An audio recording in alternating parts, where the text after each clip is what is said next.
Good morning everyone. Hari ini kita akan memulai sebuah seri yang baru. Kalau tahun lalu kita mengikuti selain dari khotbah ekspositori dari Pendeta Yohanes Halim, kita telah melewati sebuah seri yaitu The New Discipleship Journey Series. Dan tahun ini kita akan mengikuti Going Deeper Discipleship Journey Series. Ya, kita akan mengikuti rangkaian khotbah tersebut berbarengan dengan kisah Rasul yang akan dibawakan oleh Pendeta Yohanes Halim. Nah, saudaraku, hari ini topik kita adalah Going Deeper in Loving God. Mengasihi Allah lebih sungguh, mengasihi Allah lebih besar lagi. Mari saya mengundang setiap kita untuk bangkit berdiri, kita akan membaca satu bagian dari firman Tuhan. I invite you to all stand up. We will read the Word of God. Ya, dari Lukas pasal yang ke-7, ayat yang ke-36 sampai dengan ayat yang ke-50. Lukas pasal yang ke-7, ayat 36 sampai dengan ayat yang ke-50. Saya akan membacakan bagi saudara sekalian firman Tuhan ini dengan versi yang terbaru dari Alkitab Bahasa Indonesia, yaitu terjemahan baru edisi kedua. Mungkin ada sedikit perbedaan, tetapi yang jelas ini terjemahan yang lebih baik. Lukas pasal 7 ayat 36 sampai 50, demikian bunyi firman Tuhan. Seorang Farisi mengundang Yesus untuk datang makan dengannya. Yesus datang ke rumah orang Farisi itu, lalu duduk makan. Di kota itu ada seorang perempuan yang berdosa. Ketika perempuan itu mendengar bahwa Yesus sedang makan di rumah orang Farisi itu, datanglah ia membawa sebuah buli-buli pualam berisi minyak wangi. Ia berdiri di belakang Yesus dekat kakinya sambil menangis. Lalu membasahi kakinya itu dengan air matanya dan menyekanya dengan rambutnya. Ia mencium kakinya dan meminyakinya dengan minyak wangi itu. Ketika orang Farisi yang mengundang Yesus melihat hal itu, ia berkata dalam hatinya, jika ia ini nabi, tentu ia tahu siapakah dan orang apakah perempuan yang menyentuhnya ini. Tentu ia tahu bahwa perempuan itu orang berdosa. Lalu Yesus berkata kepadanya, Simon, ada yang hendak kukatakan kepadamu. Saud Simon, katakanlah, Guru. Ada dua orang yang berutang kepada seorang yang membungakan uang. Yang seorang berutang 500 dinar, yang lain 50. Karena mereka tidak mampu membayar, ia menghapuskan utang kedua orang itu. Siapakah di antara mereka yang akan lebih mengasihi dia? Jawab Simon, aku kira dia yang paling banyak dihapuskan utangnya. Kata Yesus kepadanya, betul pendapatmu itu. Sambil berpaling kepada perempuan itu, ia berkata kepada Simon, engkau lihat perempuan ini? Aku masuk ke rumahmu, namun engkau tidak memberikan air untuk kakiku. Tetapi ia membasahi kakiku dengan air mata dan menyekannya dengan rambutnya. Engkau tidak mencium aku, tetapi sejak aku masuk, ia tidak henti-hentinya mencium kakiku. Engkau tidak meminyaki kepalaku dengan minyak, tetapi dia meminyaki kakiku dengan minyak wangi. Karena itu, aku berkata kepadamu, dosanya yang banyak itu telah diampuni. Sebab itu, ia telah banyak mengasihi. Namun, orang yang sedikit diampuni, sedikit juga ia mengasihi. Lalu ia berkata kepada perempuan itu, dosamu telah diampuni. Orang-orang yang makan bersama dia mulai bertanya-tanya di antara mereka, siapakah ia ini, sehingga ia dapat mengampuni dosa? Yesus berkata kepada perempuan itu, imanmu telah menyelamatkan engkau. Pergilah dengan damai. Demikianlah firman Tuhan. Silakan duduk.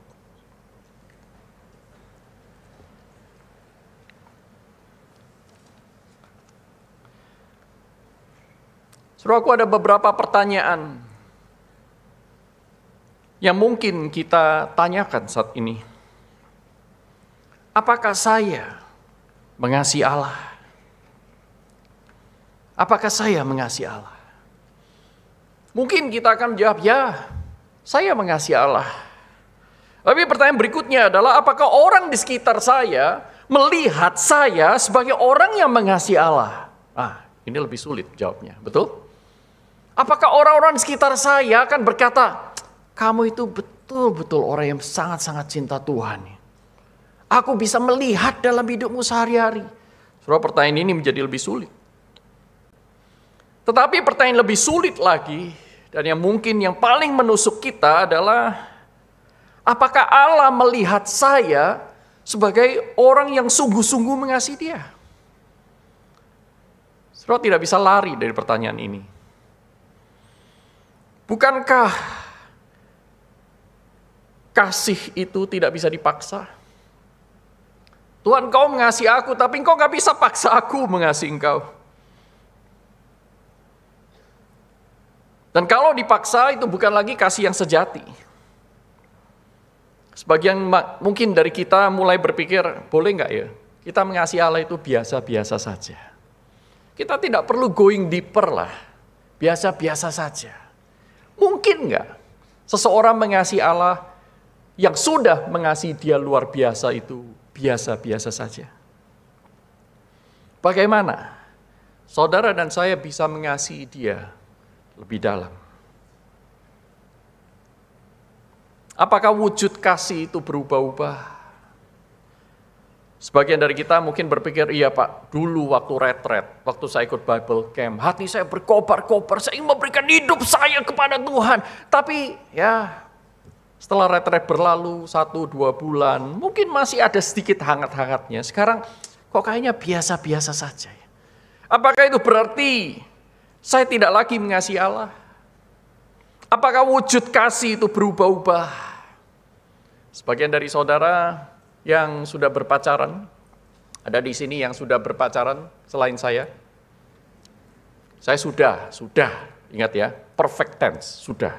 Sekarang tidak ya. Ada yang sudah sedang berpacaran ya. Saudara, kalau sulit angkat tangan, saudara nanti nggak diakui oleh pacar Anda ya. Waktu Anda pertama kali janjian ketemu, ya aku mau menjadi pacar. Waduh, hati kita berbunga-bunga, senang sekali. Nah, kemudian dating yang pertama, pertemuan pertama, ya kita ketemu ya, di mana? Di Maxbox. Mulai ketemu, aduh. 2 jam sebelum ketemuan, itu mulai deg-degan. Pakai baju apa? Pakai rok, pakai kulot, legging. Yang jelas Anda harus pakai sesuatu. Sudah mulai deg-degan ya. Kemudian menunggu, jalan pun deg-degan ya. Begitu ketemu orangnya, tanda-tanda apa biasanya? Jantung berdebar, keringat dingin, sesak napas, bingung mau ngomong apa ya kan. Tetapi kalau saudara sudah menikah 30-40 tahun, kemudian saudara bertemu dengan pasangan Anda, dan tiba-tiba saudara itu jantung berdebar, keringat dingin, sesak napas, bingung mau ngomong apa. Saudaraku, itu bukan tanda saudara jatuh cinta. Rekan-rekan yang di phone pasti tahu, cepat-cepat bawa ke IGD.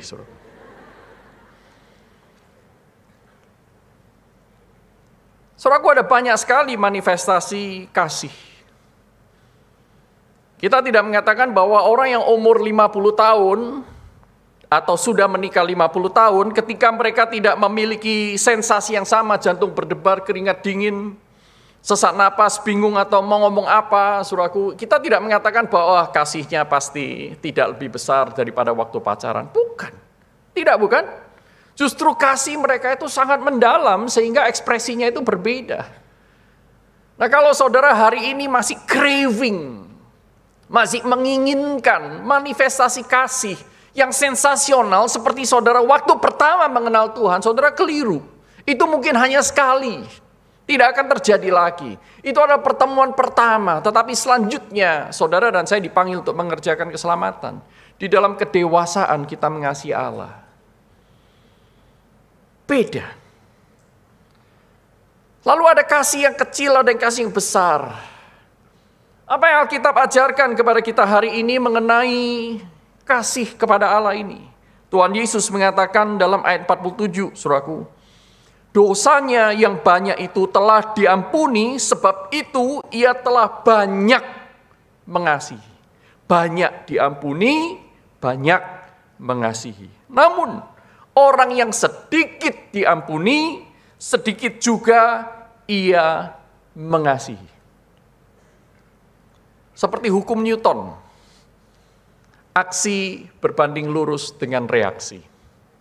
Aksinya 10 Newton, reaksinya 10 Newton. Aksinya 10 kilo, reaksinya 10 kilo. Apa yang Tuhan Yesus ingin ajarkan kepada Simon, kepada perempuan berdosa, dan kepada orang yang hadir pada saat itu, dan juga kepada Anda dan saya hari ini yang mendengarkan firman ini.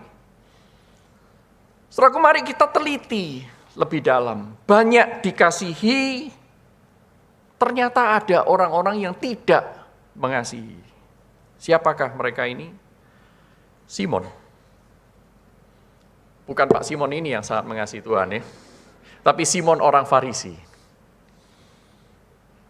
Saudaraku, Simon adalah seorang Farisi. Tampaknya dia cukup kaya sehingga dia bisa mengundang banyak orang datang makan di rumahnya. Tidak semua orang Farisi kaya, tetapi Simon mungkin termasuk dari orang yang kaya. Dari mana Pak tahu banyak orang? Ayat 49, saudaraku. Orang-orang yang ada di sana turut makan, itu bertanya-tanya, berarti lebih dari satu, lebih dari dua, banyak orang-orang di sana. Simon orang yang cukup kaya. Dan tampaknya Simon ini bukan orang Farisi yang membenci Yesus atau antipati atau sentimen, karena ia masih mau mengundang Yesus.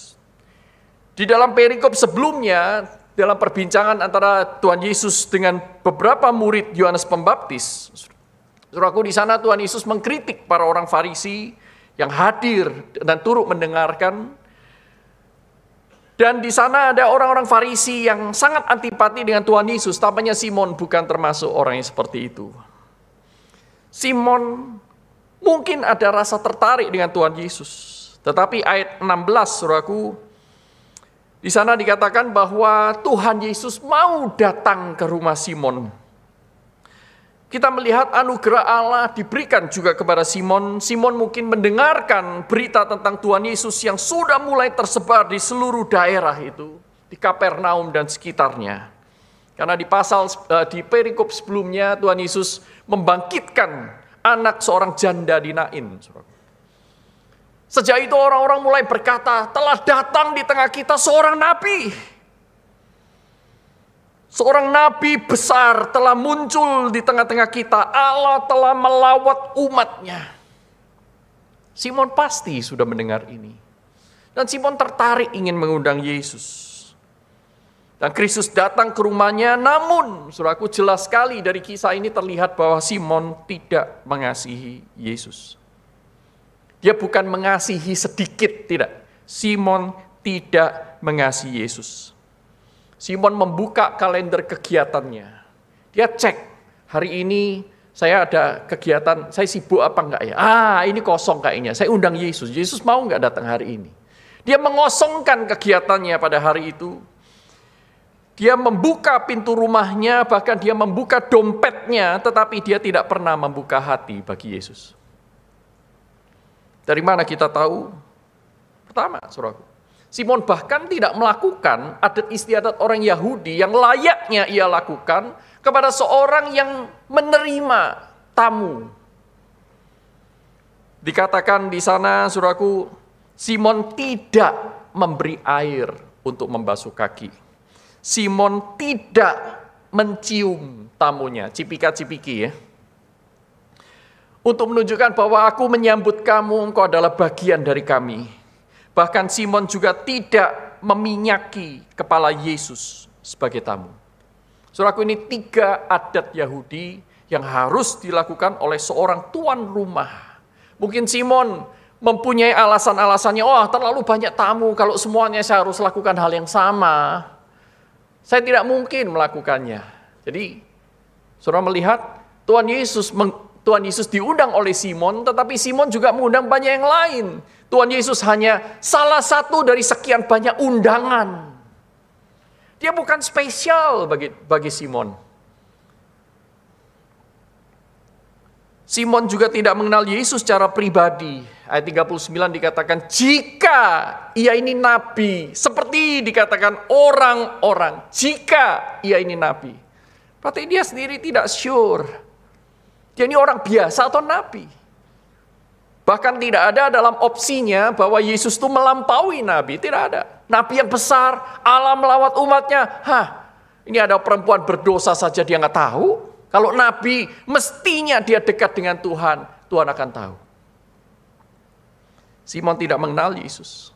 Dia tidak mengenal siapa Yesus. Dia bisa mengundang Yesus ke rumahnya. Dia bisa, kalau hari ini, pasang tanda salib di dinding ruang tamunya. Dia bisa menjadi orang yang tampil sangat religius, orang Farisi, memelihara hukum-hukum Allah. Dia bisa melakukan semuanya itu. Tampil baik di mata orang lain. Orang kudus. Bukan dari Jawa Tengah maksud saya. Orang kudus. Tetapi dalam hatinya dia tidak pernah membuka hatinya untuk Yesus. Dia tidak mengasihi Yesus. Simon tidak mengubah posisinya. Bahkan ketika orang-orang mulai bertanya-tanya, siapakah ia ini? Sehingga ia dapat mengampuni dosa.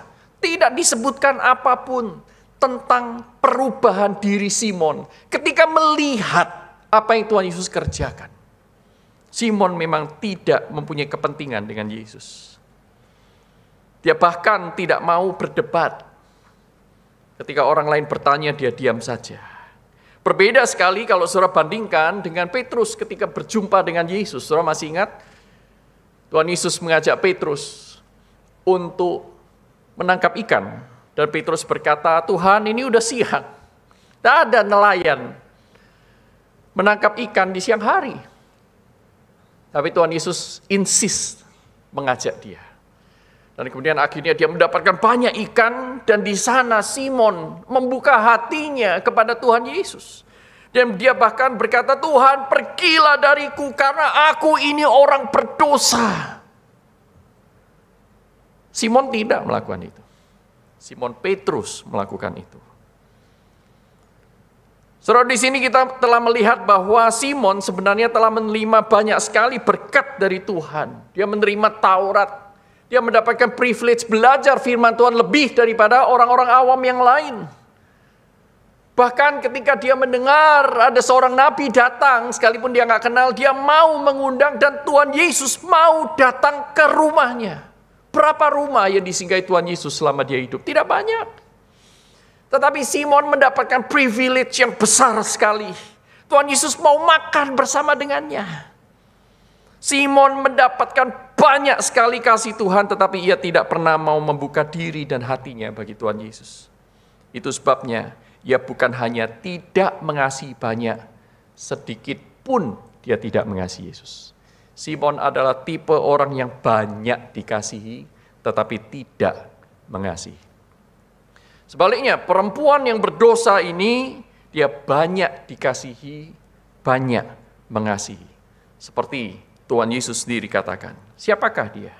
Seorang perempuan berdosa yang berada di kota yang sama dengan rumah Simon, saudaraku. Dia mendengar bahwa Yesus sedang hadir di kota itu dan datang untuk makan di rumah Simon, orang Farisi. Ayat 37 mengatakan demikian. Tapi saudara perhatikan, Lukas dengan jelas menyebutkan bahwa dia adalah seorang perempuan berdosa. Seorang perempuan berdosa di komunitas Yahudi, saudaraku. Kejadian 20 ayat 9, saudaraku, di sana Abimelek berkata bahwa perzinahan itu adalah adalah dosa yang besar. Abimelek berkata kepada Abraham, kenapa engkau melakukan itu? Kenapa engkau berbohong?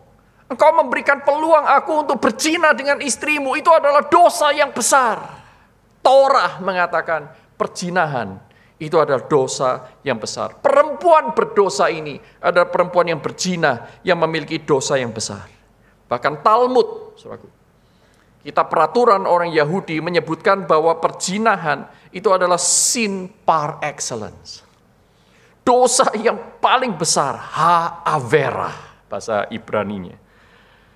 Hukuman atas dosa yang seperti ini adalah hukuman apa? Imamat 20 ayat 10 berkata, orang seperti ini harus mati. supaya kenajisan itu menyingkir dari antara kamu. Ulangan 22 ayat 22-24 berkata, orang seperti ini layak untuk dirajam batu. Di depan umum, digeret, dibawa ke gerbang kota. Maka saudara tentu mengingat kisah seorang perempuan yang kedapatan berzina di dalam Yohanes pasal 8 ayat yang kelima, bukan? Orang-orang itu menangkap perempuan itu, diarak ke jalanan, hendak dirajam batu dan menjumpai Tuhan Yesus di sana. Saudara, ini perempuan yang melakukan dosa yang serupa. Saudara.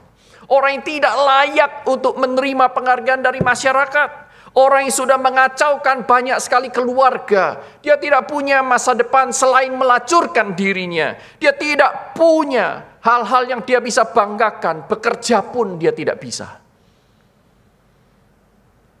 Seorang yang di mata kita itu seorang yang jobless, useless, valueless. Kalau ada orang-orang semacam ini, kita agak kepengen dekat-dekat dengan dia. Kita sambil berbisik-bisik menjauhi dia.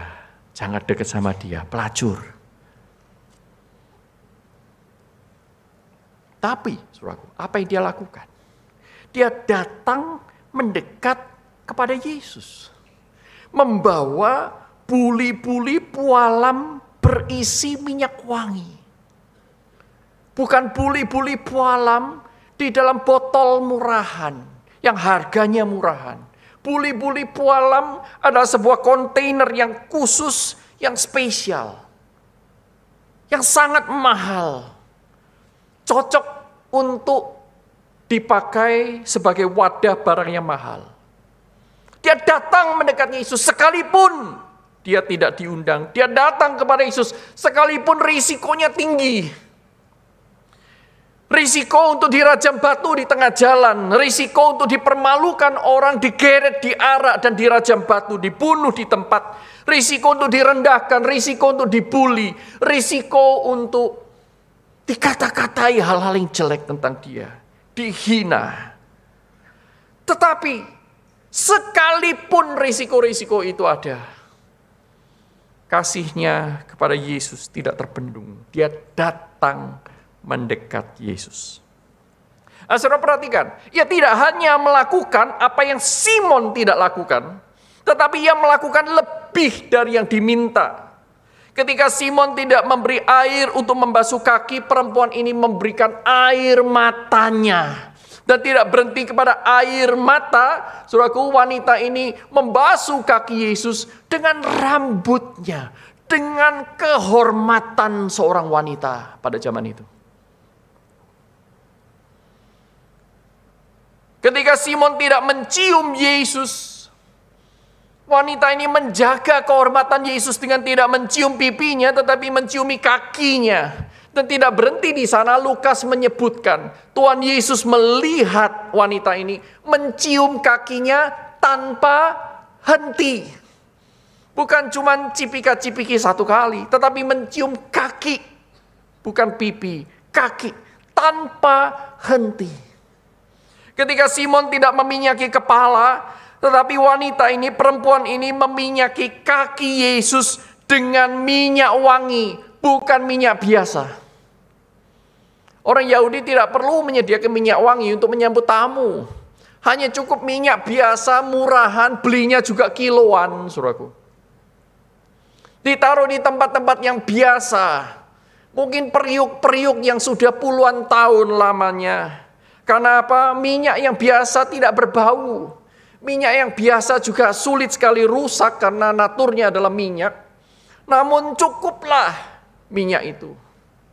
Tetapi perempuan ini menyatakan kasihnya kepada Tuhan bukan dengan minyak biasa. Bukan minyak yang mediocre. Tetapi minyak wangi yang mungkin, saudaraku, harta termahal yang dia miliki. Sebagai perempuan yang tadinya melacurkan diri. Perempuan ini tidak hanya memberi waktu. Dia tidak hanya nekat. Tetapi dia juga membuka dompet. Dan dia tidak hanya memberi ala kadarnya, saudaraku. Ia memberi yang terbaik yang ia punya, bahkan dengan risiko kehilangan nyawanya. Alkitab tidak mencatat perjumpaan Tuhan Yesus dengan perempuan ini sebelum insiden di rumah Simon. Tidak mencatat. Tetapi dari perkataan Tuhan Yesus, bahwa dia banyak dikasihi, sebab itu dia banyak mengasihi. Pasti ada perjumpaan-perjumpaan yang sifatnya rohani. Mungkin perempuan ini, saudaraku, mengendap-endap dari jauh mendengar khotbah Tuhan Yesus. Saudaraku, Lukas mencatat khotbah di bukit pada pasal yang ke-6. Mungkin perempuan ini berada di antara gerombolan orang-orang, tetapi dia tidak berani berada di tengah-tengah, berada di posisi yang paling dekat. Dia berada di posisi yang paling belakang. Tetapi dia mendengar, berbahagialah orang yang lapar dan haus akan kebenaran. Berbahagialah orang yang suci hatinya, karena dia akan melihat Tuhan. Berbahagialah orang yang miskin. Dia berkata, ya Tuhan, itu aku. Terima kasih Tuhan. Engkau menyapa aku merasakan, aku mendengar suaramu hari ini. Aku mau Tuhan mengikut Engkau. Terima kasih untuk hidup baru yang Engkau sendiri anugerahkan. Kita tidak tahu. Bisa lebih daripada yang saya katakan, yang saya imajinasikan. Tetapi yang jelas Tuhan Yesus berkata kepada perempuan ini, inilah iman yang menyelamatkan. Iman yang penuh dengan kasih dan pengharapan di tengah risiko dan penghinaan manusia. Bukan iman yang spekulatif.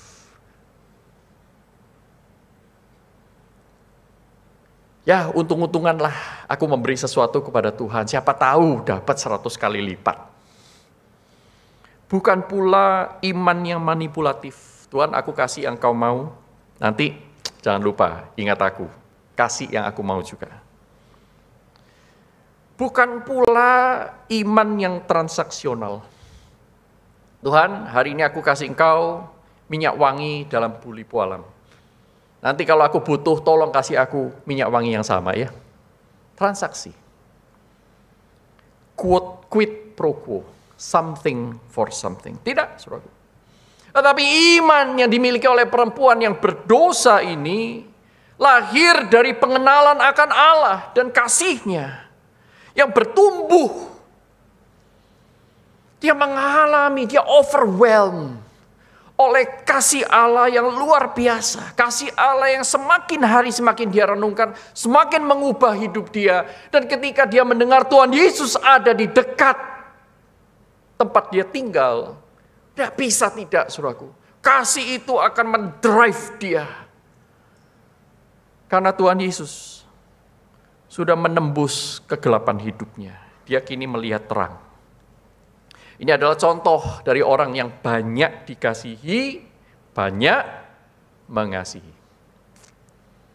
Lalu mungkin kita bertanya, lalu bagaimana dengan sedikit dikasihi, sedikit mengasihi? Bisa enggak Pak? Saya ikut di bagian yang ketiga saja. Sedikit dikasihi, sedikit mengasihi. Saya enggak mau mengasihi Tuhan banyak-banyak repot. Jadi Tuhan Tuhan enggak usah kasih saya banyak-banyak lah. Cukup hidup cukup aja. Normal-normal saja. Problemnya saudaraku, ini adalah memang benar hukum Newton seolah-olah ya. Aksi dan reaksi. Banyak dikasihi, banyak mengasihi, sedikit dikasihi, sedikit mengasihi. Benar sekali. Hukum itu berlaku. Fair dan logis. Problemnya adalah, ada enggak orang yang dikasih Allah cuma sedikit? That's the problem. Ada enggak orang yang dosanya sedikit sehingga dia hanya memerlukan pengampunannya sedikit? Ada enggak? Ada di antara saudara di sini, Pak, dosa saya tidak sebesar dia. Silakan lempar batu lebih dulu.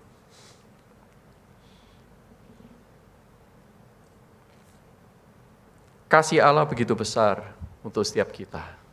Yohanes 3:16 berkata, karena Allah begitu mengasihi dunia, sehingga ia mengaruniakan anaknya yang tunggal supaya barang siapa percaya kepadanya tidak binasa, melainkan beroleh hidup yang kekal. Hadiah terbesar disediakan. Allah tidak pernah memberikan hadiah yang kecil. Mungkin ada di antara saudara yang berimajinasi, Tuhan, Engkau mati bagiku, tetapi sebenarnya yang mengalir untuk aku hanya tangan kananmu itu, darahnya itu. Karena aku tidak perlu semuanya, aku hanya perlu 2-3 tetes. Orang lain boleh membutuhkan semua curahan darahmu, tapi saya tidak terlalu butuh. Saya hanya butuh yang kecil-kecil. Kita tahu itu semuanya omong kosong, bukan? Tidak ada orang yang dosanya sedikit. Tidak ada orang yang Tuhan ampuni itu sebagian-sebagian. Tidak ada, saudaraku. Jika semua orang banyak dikasih oleh Allah, pertanyaan berikutnya adalah, mengapa banyak orang yang mengasihi Allah sedikit? Ya kan? Kalau itu adalah hukum Newton, aksi sama dengan reaksi, sedangkan tidak ada orang yang dikasih sedikit, semua orang dikasih banyak, tetapi faktanya adalah mengapa banyak orang yang hanya mengasihi Allah sedikit, termasuk saya.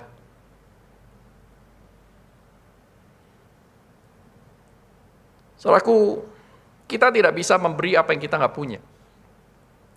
Kita hanya bisa memberi apa yang kita terima lebih dulu. Tetapi Allah sudah memberikan kepada kita lebih banyak dari yang kita sanggup terima. Lebih banyak sedemikian rupa sehingga saudara dan saya nggak punya alasan untuk tidak bisa mengasihi Allah dengan banyak. Saking banyaknya. Tetapi banyak orang tidak sadar betapa limpah Allah, betapa limpahnya Allah sudah memberi kasih-Nya kepada kita. Dan kesadaran kita itu juga ternyata progresif, saudaraku. Ada beberapa kemungkinan, saudaraku, kasih kita kepada Allah itu terhambat untuk bertumbuh. Ada beberapa kemungkinan yang saya pikirkan di sini. Pertama mungkin adalah feeling of self-entitlement. Merasa diri layak, merasa diri lebih baik. Mungkin seperti Simon. Sekalipun Anda orang percaya, Anda masih punya bau-bau Simon orang Farisi ini. Lihat. Perempuan berdosa, tidak kayak aku, orang yang lebih hebat. Berdoa 5 kali sehari, berpuasa rutin, beramal, dilihat banyak orang. Feeling of self-entitlement, merasa diri lebih baik dari orang lain, akan membuat saudara tidak membutuhkan Tuhan. Nah, perasaan tidak membutuhkan Tuhan inilah yang membuat saudara dan saya akhirnya buta untuk melihat kasih Allah yang begitu besar.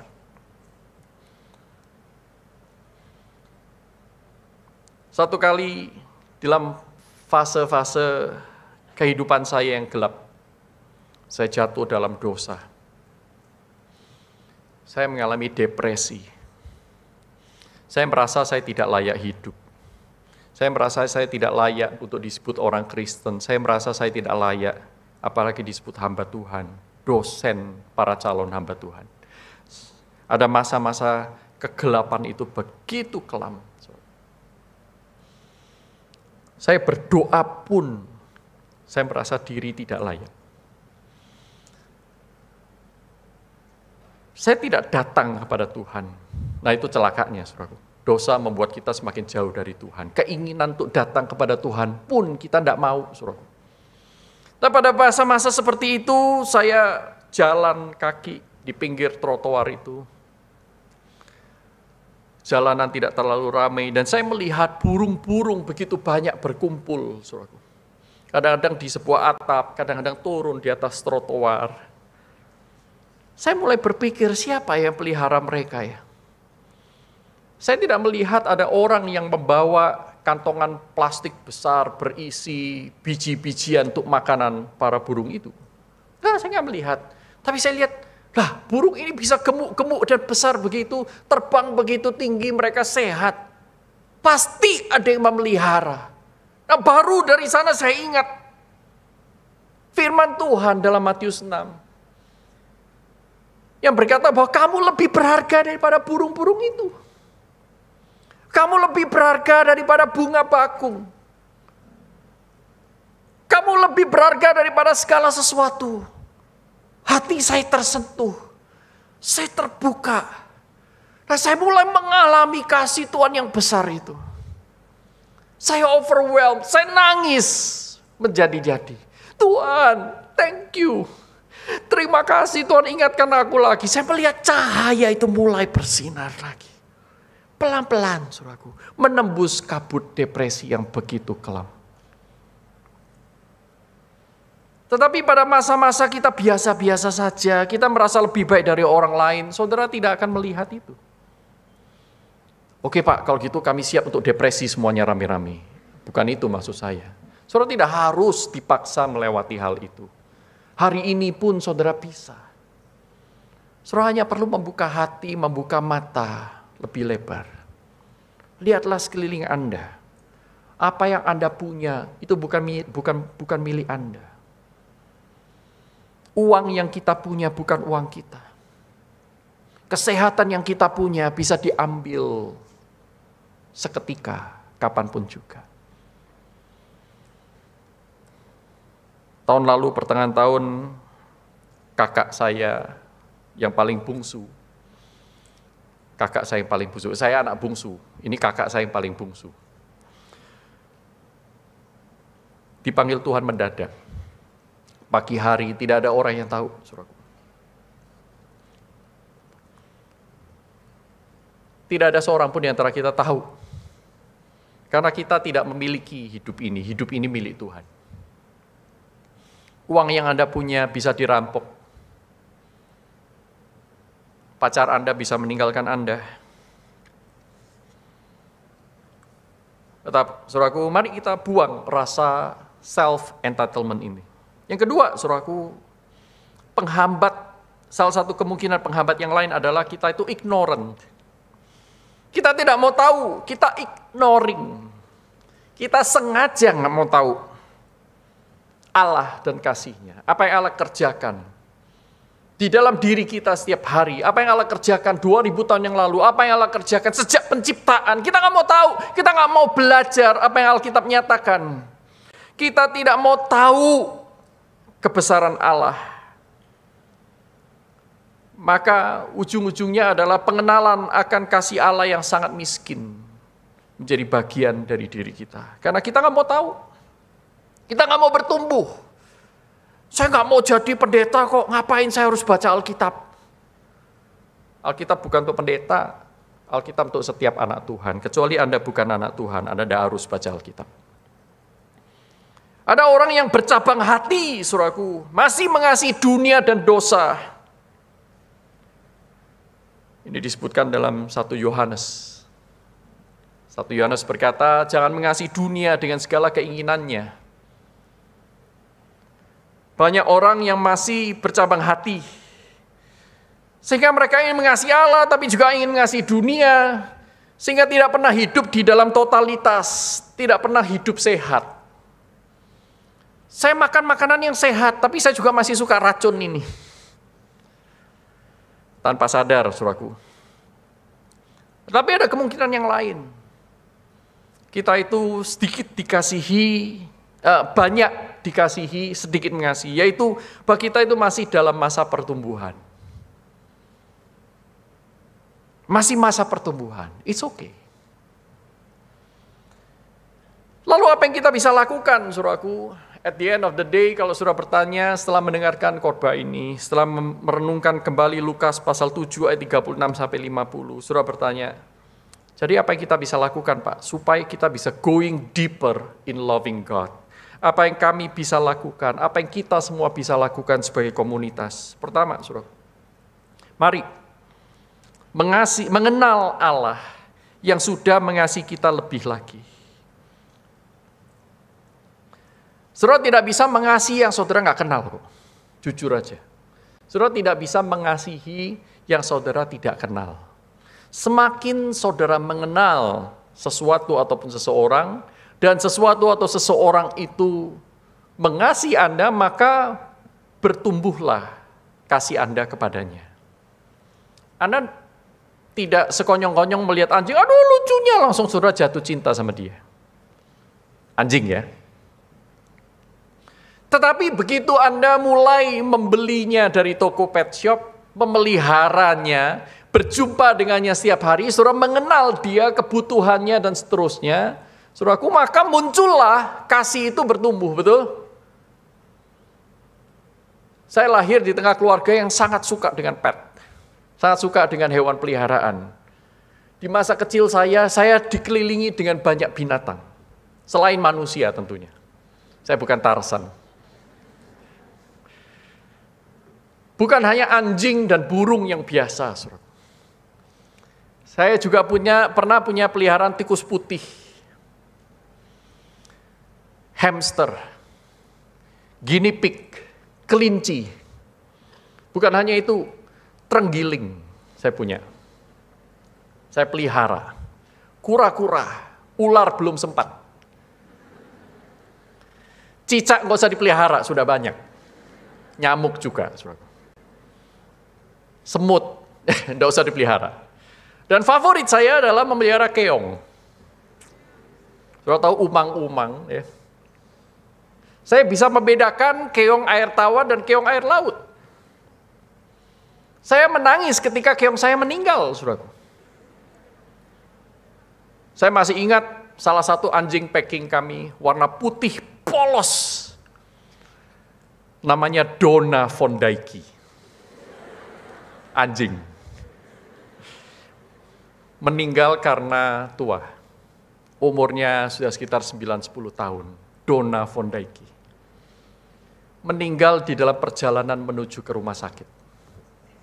Saya masih ingat, mama saya nyetir, saya memegang anjing itu.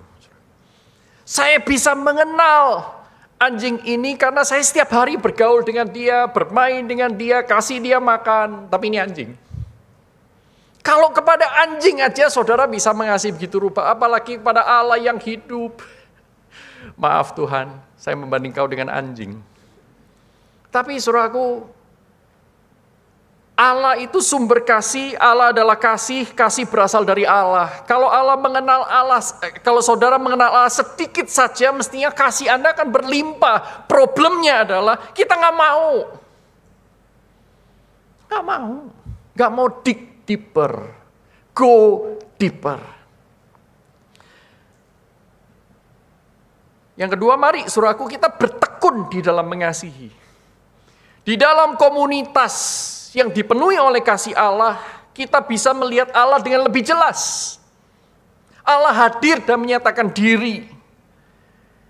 Inilah yang dikatakan dalam 1 Yohanes pasal 4 ayat 7-21, saudaraku. Hendaklah kita saling mengasihi supaya kasih Allah sempurna di antara kita. Bohong sekali kalau kita mau mengasihi Allah yang tidak terlihat, tetapi kita tidak bisa mengasihi sesama yang terlihat. Saudara tahu apa yang terjadi dengan perempuan yang berdosa ini? Allah mengasihi dia banyak, dia mengasihi banyak, dan Tuhan memakai dia untuk mengasihi orang banyak. Dari mana saudara tahu? Saudara bayangkan, imajinasi. Minyak wangi dari buli-buli yang dicurahkan bukan cuma disemprot sekali ya. Itu sedikit, wanginya sebentar. Tetapi yang dicurahkan di sebuah ruangan yang terbuka. Maka baunya itu akan menyebar luas, saudaraku. Bukan hanya orang di dalam ruang itu yang mengetahui ada minyak wangi sedang dicurahkan, bukan cuma diteteskan, tetapi dari ruang itu akan keluar, dibawa oleh angin, dan mencapai radius jarak tertentu. Orang akan tahu bahwa ada seorang yang sedang dimuliakan dengan minyak wangi yang sedemikian besar, sedemikian banyak dicurahkan. Orang pasti tahu ada apa ini. Siapa yang sedang lewat? Saudaraku, minyak wangi itu adalah minyak wangi yang memuliakan Yesus. Orang akan mencari sumber minyak wangi itu, dan orang akan melihat siapa Yesus. Saudaraku, Tuhan tidak pakai orang mediocre. Tuhan tidak pakai orang yang tidak mengasihi dia. Tuhan tidak pakai orang yang mengasihi dia asal-asalan. Tetapi Tuhan pasti akan pakai orang yang mengasihi dia dengan tulus sekalipun dia berada dalam masa pertumbuhan.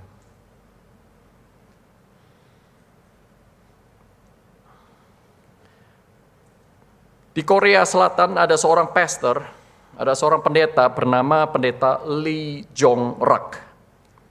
Singkat saja. Lee Jong-rak ini seorang Korea, seorang pastor, dan dia diberi Tuhan sebuah kesadaran melihat sebuah fakta bahwa di Korea Selatan, di Seoul khususnya, itu, saudaraku, ada banyak bayi dibuang di jalanan, ratusan dari mereka, saudaraku. Ratusan dari bayi ini unwanted, setiap tahun dibuang di pinggir jalan. Lee Jong-rak dipenuhi oleh kasih Tuhan. Dia menyediakan diri untuk dipakai Tuhan, going extra mile. Dia mulai menyediakan sebuah box, sebuah kotak, warnanya kuning. Di dalamnya diberikan lampu untuk sebagai penghangat, dan di bawahnya diberikan blanket, selimut yang cukup tebal. Dan kemudian ditulis di sana tempat meletakkan bayi. Dia taruh box itu di dekat rumahnya. Dia pikir tidak akan ada orang yang taruh di sana, tetapi dia keliru. Satu persatu bayi itu diletakkan di sana. Dan saudara tahu, bisa tengah malam, bisa tengah hari, bisa dengan catatan surat kecil, bisa tanpa catatan. Bisa dengan ibunya, bisa tanpa ibunya. Banyak sekali bayi-bayi yang abandon, bayi yang tidak dimiliki, tidak diinginkan. Mungkin karena cacat, mungkin karena kondisi ekonomi dan lain-lain, saudaraku. Dan lewat itu, Pastor Lee Jong-rak memulai sebuah pelayanan baby box ministry. Dan dia memberikan pengharapan kepada bayi-bayi yang sudah dibuang itu. Ada satu kali Lee Jong-rak menerima telepon seorang ibu yang dengan putus asa berkata, "Aku punya racun untuk aku berikan kepada bayiku dan juga kepada diriku. Aku mau bunuh diri saja." Pastor Lee Jong-rak berkata, jangan lakukan itu. Datanglah kemari dengan bayimu. Saudaraku, kisah-kisah perubahan hidup itu terjadi karena seorang pastor Lee Jong-rak yang sudah tua ini, yang mungkin khotbahnya biasa-biasa saja karena bukan itu yang Tuhan berikan kepadanya. Tetapi Tuhan memakai seseorang yang mengasihi dia dengan sungguh-sungguh untuk menjadi berkat besar. Saudaraku, mari mengasihi lebih sungguh. Mari tekun mengenal dia yang sudah mengasihi Anda habis-habisan. Mari kita berdoa.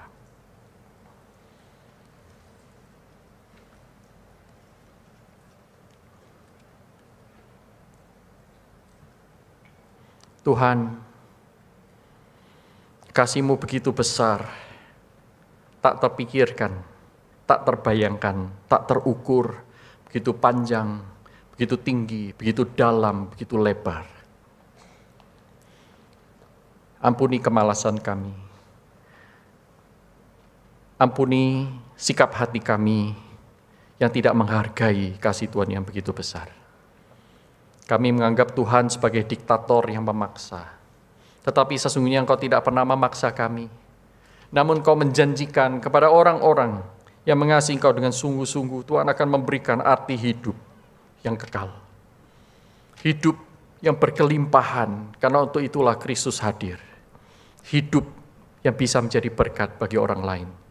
Tolong kami itu tidak berhenti pada kehidupan kami hari ini, tetapi terus bertumbuh mengenal Engkau, mengasihi Engkau lebih sungguh. Terimalah seru doa kami yang sederhana, yang mungkin kami sudah lantunkan, naikkan berulang-ulang. Tapi saat ini dengan kesadaran yang baru, Tuhan, ini kami. Terima kasih untuk kasih-Mu. Utuslah kami. Di dalam nama Tuhan Yesus Kristus, Juru Selamat kami yang hidup, kami naikkan doa kami. Amin.